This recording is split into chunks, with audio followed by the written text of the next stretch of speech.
За сайн байцгаана уу. Өмнөх дугаар дээр би эрдэс нэмэгдэл тижээлийн бодисын солилцоог эрчимжүүлэх, тижээлийн шингэцийг сайжруулах тийм ач холбогдолтойг ярьсан. Тэрнээс гадна эрдэс нэмэгдэл тижээлийг өгснөөр малын биед ямар ашиг тус байдаг юм бэ гэхээр биеийн дархлааг сайжруулдаг. Дархлааг сайжруулна гэдэг маань юу гэсэн үг вэ гэхээр биеийн дархлааны ерөнхий дархлааны цагаан хэсүүд байдаг. Одоо тэр цагаан хэсүүдийг B-cell гэж эсүүдийг болохоор үүсэн бий болоход нь цайр, магний, селен гэсэн эдгээр элементүүд маш их чухал үүрэг гүйцэтгэдэг. Тэгэхээр тэр дархлааны эсүүд олноор бий болж чадна гэдэг маань тэнцвэртэй ихээр бий болж чадна гэдэг маань биеийн дархлаа ерөнхий дархлаа нь сайн байна гэсэн үг.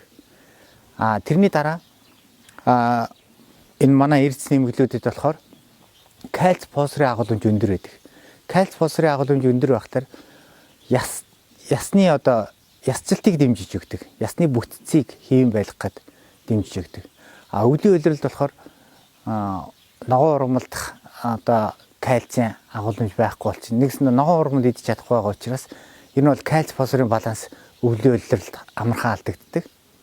Тэгээд ирэхээр яс сэргжих, ясны хөгжил нь муудах тийм сөрөг талууд ажиглагддаг.